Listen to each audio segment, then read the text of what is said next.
There is a moment so brief it slips between the beats of a second. You almost never notice it, yet it quietly decides the shape of your life. It comes before you speak, before you act, before you even believe you've made a choice. In that sliver of time, so small you could miss it while blinking, the quantum field has already chosen the path you will walk. In the early 1980s, neuroscientist Benjamin Libet set out to study the mechanics of decision-making. His experiments were deceptively simple. Volunteers were asked to press a button with either their left or right hand whenever they felt the impulse. They also had to note the exact moment they became aware of their decision. The results were startling. Electrodes revealed that the brain's motor cortex, the part responsible for movement, showed a spike in activity milliseconds before the volunteers thought they had decided. In other words, the body and subconscious mind committed to an action before conscious awareness even registered. It was a revelation that shook neuroscience. If the brain starts the process before we are aware of it, what does that say about free will? And if such a thing happens in something as trivial as pressing a button, what about the life-altering moments? The instant you choose a career, meet someone who will change you forever, or step into a decision that will redefine who you are. Mystics have whispered for centuries that the choice is made in the heart before the mind understands. In the language of quantum physics, all possible futures exist at once, like countless threads of a tapestry suspended in space. But the instant your inner state tips toward one, it's as if an invisible hand plucks that thread and begins to weave it into the fabric of your life. This is not the heavy chain of fate, nor is it the loss of free will. It is the deeper truth that your conscious mind is only the final interpreter of a decision-making process that begins beneath awareness. Your subconscious, shaped by years of beliefs and experiences, speaks first. And the quantum field listens, not to your well-rehearsed affirmations or careful rationalizations, but to the vibration you give off in that primal moment. Most people pass through life completely unaware of this pre-selection moment. They think they're steering the ship, not realizing the course was already set before they touched the wheel. They wake up to a decision only after it's been made, already aboard the moving train of a chosen timeline. And if that subconscious is clouded with fear, self-doubt, or old wounds, it will keep picking tracks that lead back to the same stations, repeated disappointments, familiar frustrations, loops that feel eerily like déjà vu. This is why so many ask in exasperation, why does this always happen to me? Not knowing that they are simply matching the frequency they've carried for years. The quantum field mirrors, without judgment, what it is given. Yet here lies the opening for change. When you become aware of that fractional instant, when the field is still fluid and the wave of possibility has not yet collapsed, you can learn to intervene. Awareness acts like a wedge between impulse and outcome. With practice, you can pause in that invisible space and send a different signal, a higher frequency, a truer desire. In physics, this is like observing a particle before it locks into place, nudging it toward a different result. In spirituality, it is the transition from reaction to creation. Ancient Zen masters spoke of a gap between stimulus and response, and in that gap lay all freedom. This is the same gap, only now illuminated by modern science. Awareness slows the autopilot, giving you a chance to take the controls. Picture it as a wave about to break on the shore. Once it crashes, you can't change its direction. But if you spot it just before it crests, if you position yourself with skill, you can ride it exactly where you wish to go. The pre-selection moment is that approaching wave. At first, you may not see it clearly. It might feel like nothing at all. A faint tightening in the chest, a fleeting image in the mind, a wordless yes or no, but that is the doorway. And once you learn to step through it, you'll never forget it's there. In the journey ahead, we will decode this hidden process, not only through mystical insight, but through the hard edges of neuroscience and the strange elegance of quantum mechanics. You'll see why your brain's predictive coding favors familiar realities, how the quantum field reacts to your first energetic impulse, and how to train yourself to become the conscious selector of your own timelines. Because the truth is simple. The future is chosen long before you think it is. And once you know where to look, you can choose again. Imagine standing on a train platform, watching a carriage approach. The doors slide open, and before you can even think, your feet are already moving toward it. You don't check where it's going. You've boarded out of habit. By the time you glance up at the destination sign, the train is pulling away, carrying you toward a place you've been many times before. That's how most people live their lives. They step onto the same trains over and over, timelines chosen by the subconscious, without ever realizing they had a choice at all. The human subconscious is like a silent architect, constructing your experiences behind the scenes. It draws its blueprints from your entire personal history, childhood conditioning, social influences, emotional traumas, and the beliefs you've accepted without question. Each of these becomes a coded instruction, telling your subconscious which stations to select when the moment of choice arrives. And here's the crucial part. The subconscious doesn't choose based on what you want. It chooses based on what feels familiar. If your inner world is filled with unresolved fear, it will pull you toward situations that match that fear. Not because it's cruel, but because it equates the familiar with the safe. History offers countless examples of this pattern. In ancient Rome, generals often returned from victorious campaigns only to seek out new conflicts, even when peace was possible. Why? Because war was their familiar arena. It felt like home.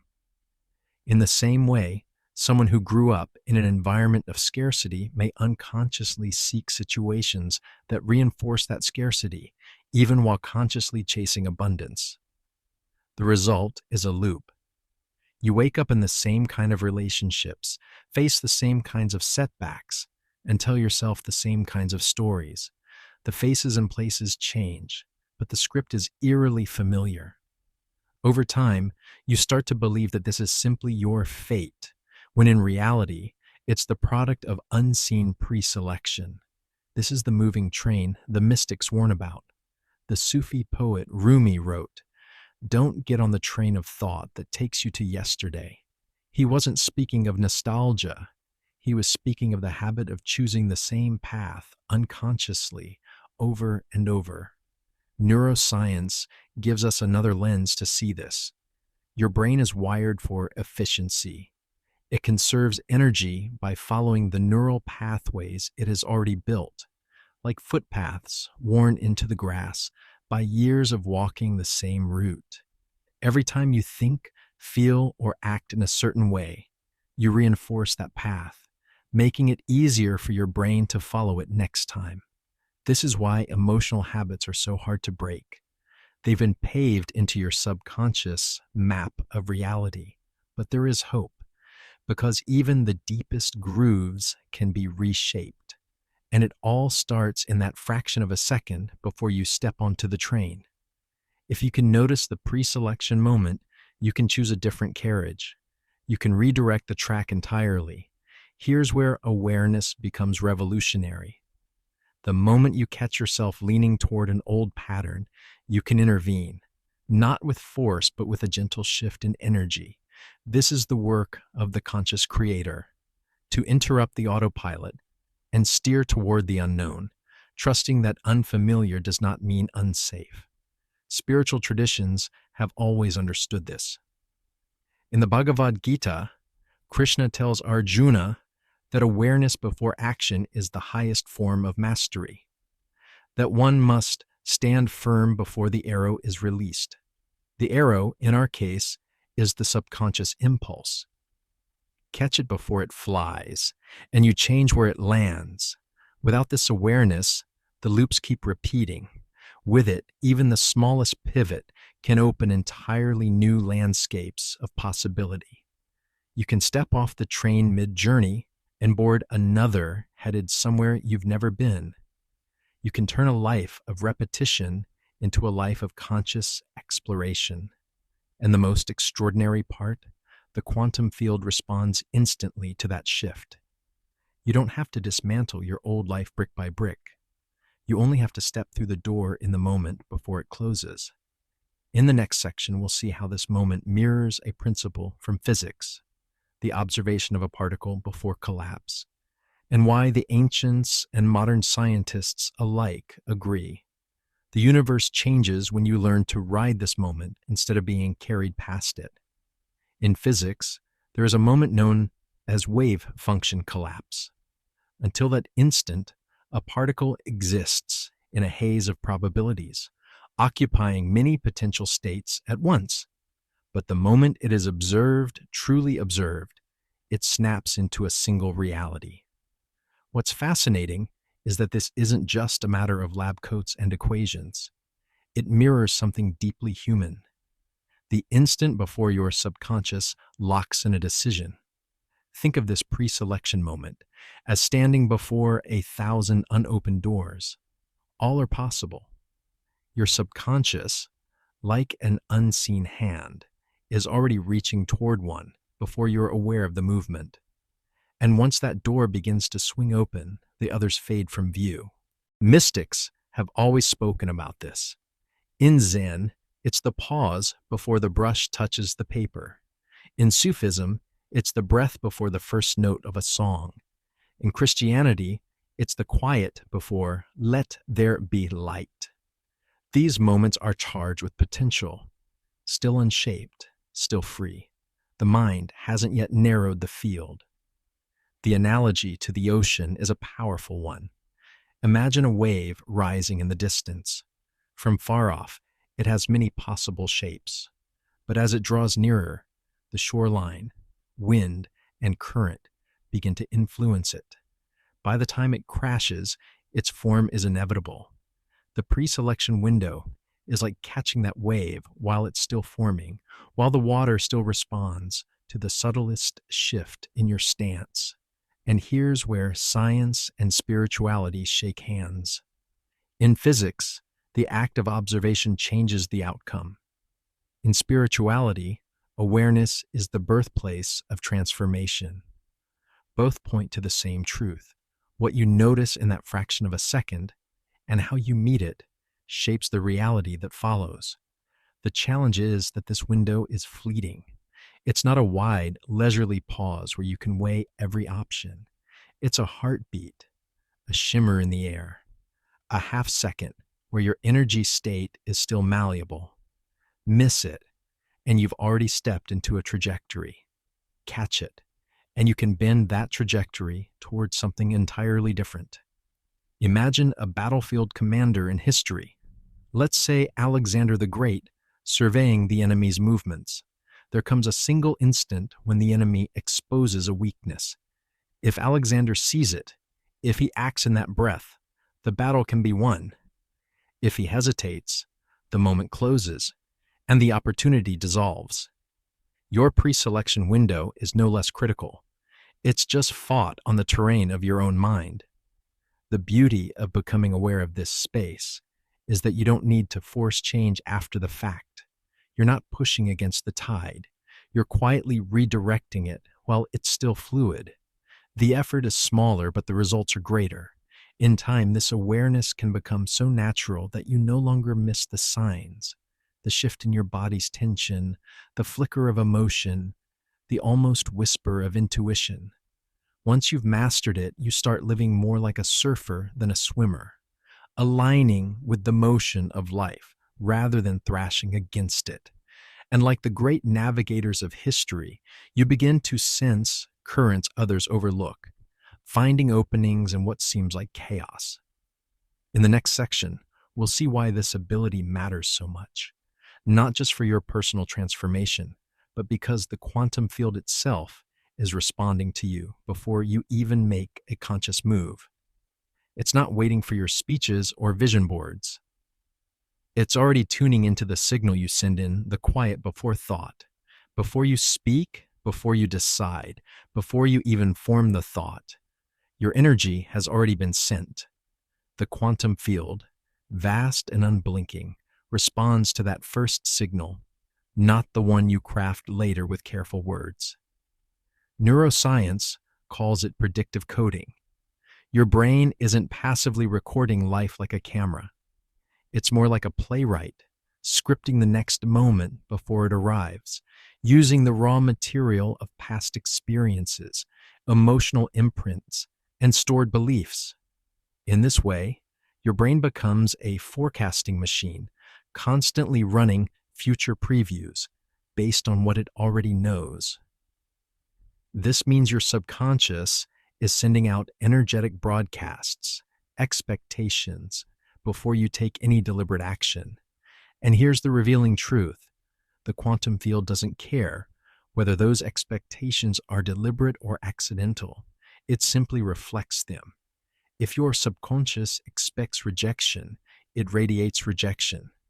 If it expects abundance, it radiates abundance. The field is like a mirror that doesn't judge. It only shows what is given to it. This is why so many people struggle with manifestation despite their best conscious intentions. They speak of prosperity while unknowingly broadcasting lack. They visualize success while their deeper energy is already tuned to failure. History is filled with examples of this unspoken broadcast. Take, for instance, the court of Elizabeth I. Courtiers approached the queen knowing that her favor could make or break their fortunes. The ones who came in timid, unsure, or self-doubting were rarely remembered. The ones who radiated confidence, even before they spoke, often secured her attention and trust. It wasn't merely their words, it was the signal they carried into the room. The same principle applies to your life. When you enter a situation, be it a conversation, an interview, or a relationship, the field has already picked up on your dominant frequency. Before you say, "I'm ready," your energy has already answered. Benjamin Libet's experiments revealed that the motor cortex initiates movement before conscious awareness by as much as half a second. In the quantum realm, that is an eternity. It means reality is already bending toward the outcome your subconscious selected before you've had time to decide. The tension between conscious intention and subconscious preselection is where most people get stuck. You can set all the goals you want, but if the micro moment before your action is colored by doubt, fear, or limitation, the field will reflect that. The energy has already been cast like a die rolling across the table, and yet this is where possibility opens. Quantum mechanics doesn't demand that you stay in the first outcome your subconscious picks. There's still a window, fragile but real, where conscious awareness can intervene. If you can notice that first energetic flicker, you can redirect it. Imagine a 19th century telegraph operator. A single letter sent in Morse code could alter the entire meaning of a message. If you caught a mistaken signal in time, you could change its trajectory before it reached its destination. The pre-selection window works in the same way. You're intercepting the transmission before it locks in. In the next section, we'll step into the more elusive realm of this process, the subtle whispers of intuition, the body's quiet cues, and the higher self's gentle nudges, because these are the signs that the field has just presented you with a probability, and that you have the rare chance to choose it or let it pass. Long before your mind reasons its way toward a decision, your body and spirit have already spoken. The trouble is, most people have grown deaf to that voice, not because it is absent, but because it is quiet. It speaks in a language older than thought, a language the modern world has trained us to ignore. Spiritual traditions call this voice many things: the whisper of the soul, the guidance of the higher self, the intuition that comes before logic.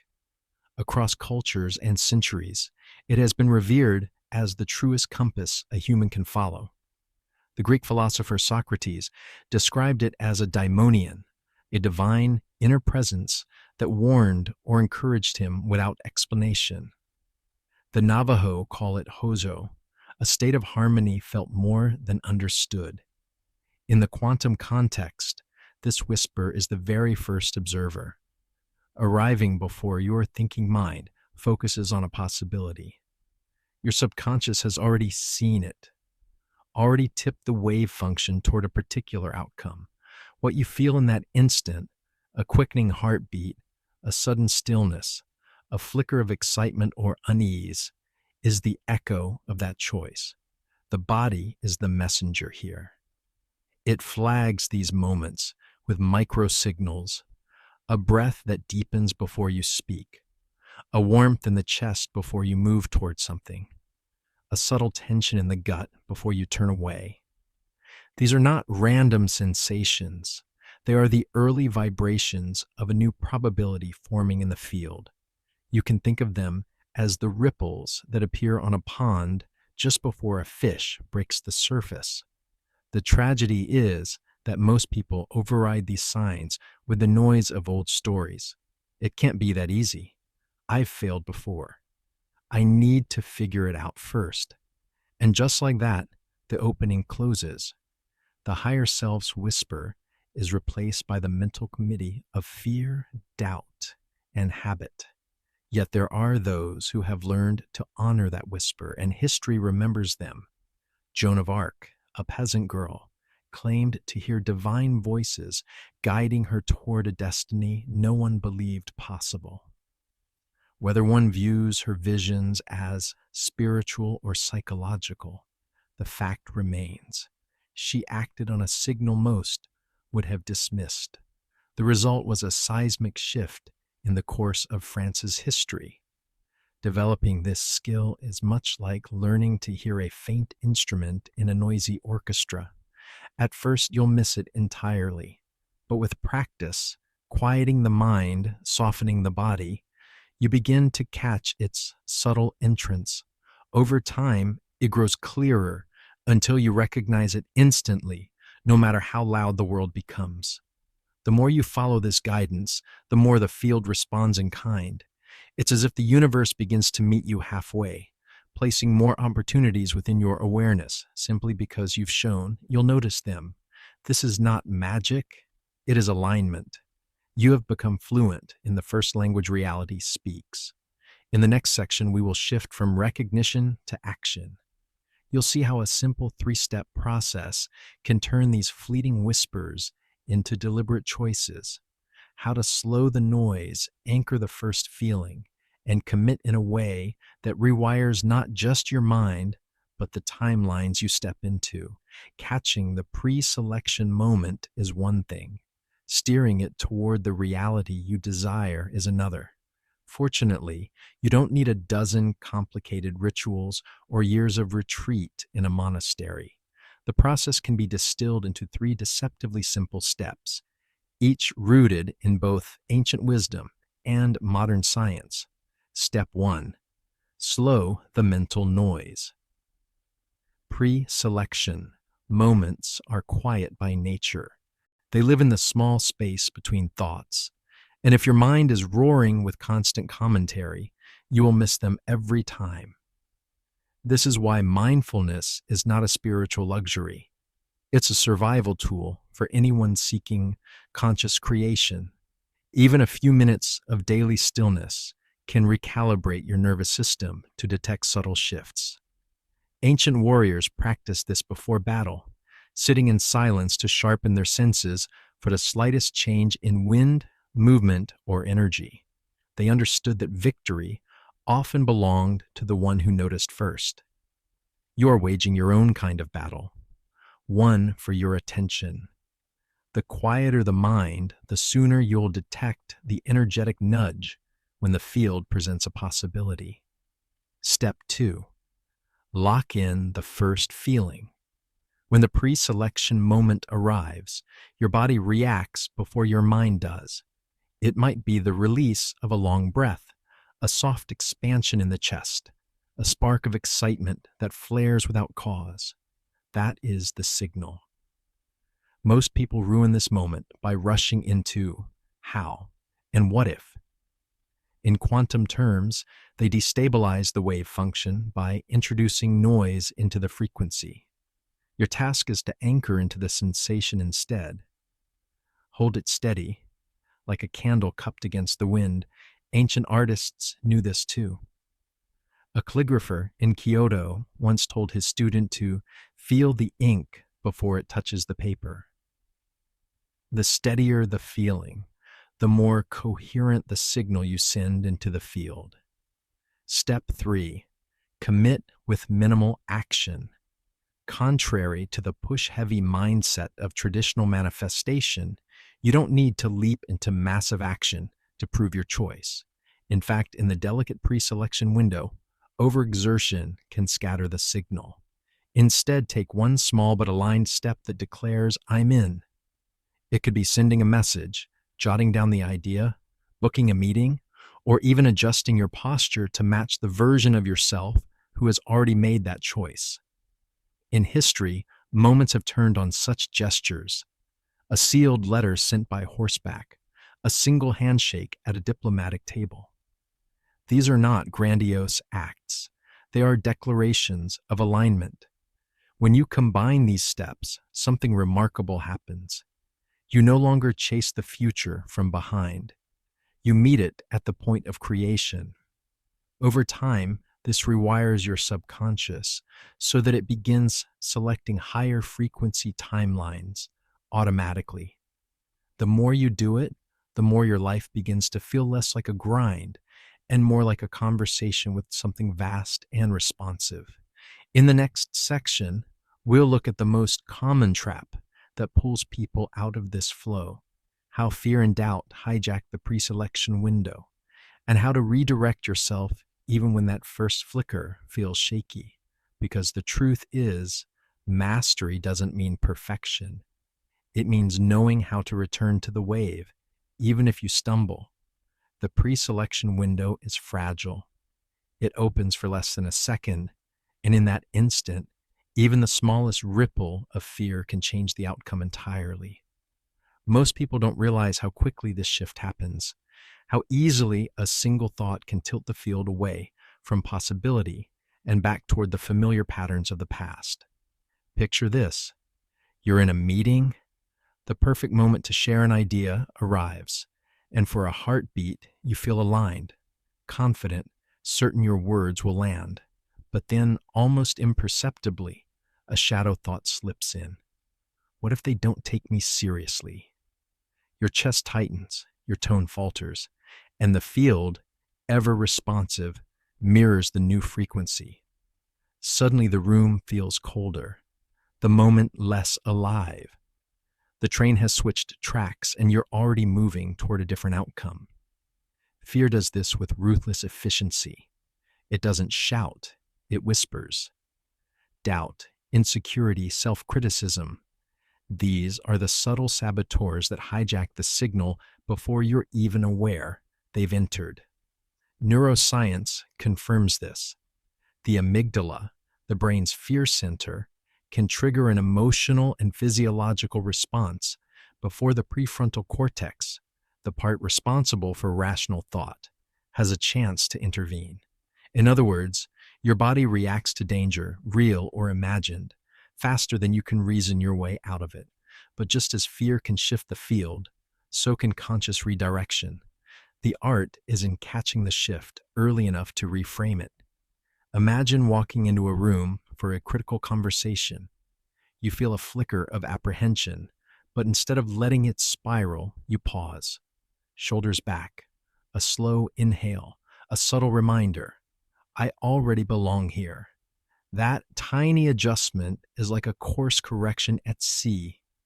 Change it by 1 degree now, and you arrive in a completely different harbor later. History is rich with examples of leaders and visionaries who mastered this art. Winston Churchill, before giving speeches that would rally a nation, was known to retreat into a moment of stillness, recalibrating his energy before stepping into the public eye. He understood that his presence was half the message, and presence begins in the silent prelude before action. Fear isn't the enemy, it's a signal. It tells you where the edge is, where the unknown begins. The goal isn't to eradicate it, but to meet it with awareness, to hold steady long enough for the higher signal to take root. In quantum terms, you're influencing the collapse of the wave function toward your chosen outcome, rather than letting it fall into the default dictated by old programming. With practice, redirection becomes second nature.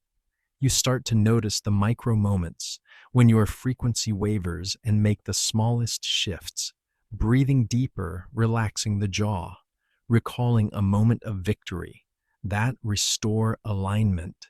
Over time, the old defaults lose their grip, and fear becomes less a roadblock and more a doorway. In the next section, we'll bring it all together.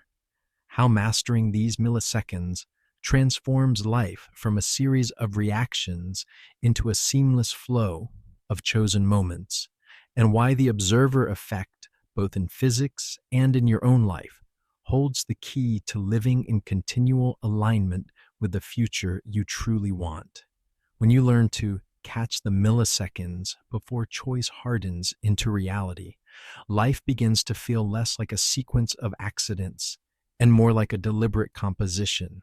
The science calls it the observer effect. The simple act of observing changes the behavior of particles. But what most people overlook is that the first observation isn't conscious. It happens beneath awareness, in the subtle space where your subconscious sets the tone for what's about to unfold. The same principle applies in the theater of human experience. Before you declare a goal, before you take a step, the universe has already heard the signal you've sent through your state of being. Your words may follow, but they are an afterthought. The primary transmission is energetic, and it happens in the prelude to decision. Once you master that moment, manifestation stops feeling like a desperate climb toward a peak. It becomes more like catching a wave that's already carrying you forward.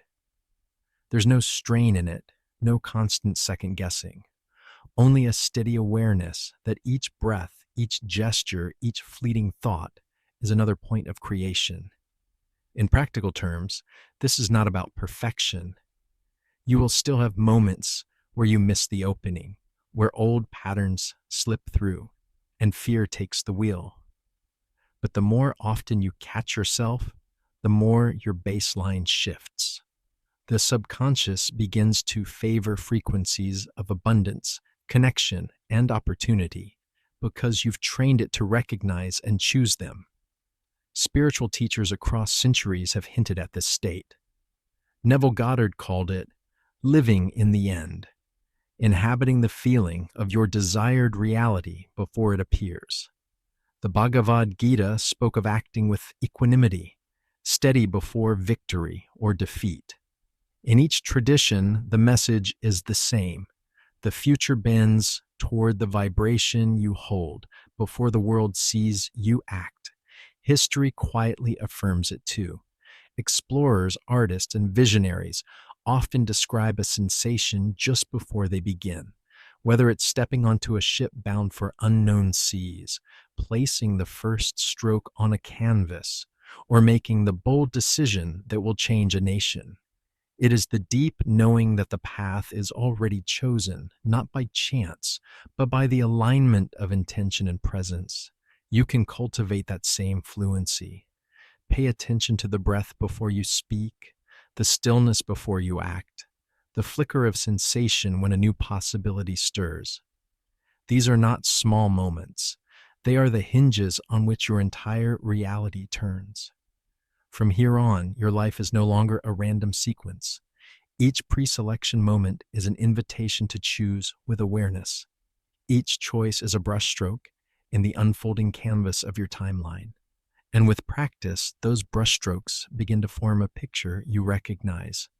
A life that feels less like something that happened to you and more like something you are actively shaping with every heartbeat. The universe is always watching, listening, and responding, not to your speeches or your plans, but to the frequency you embody in those sacred fleeting instants before thought. Master them, and you step into the rarest of states, living in quantum flow, where creation and experience are one.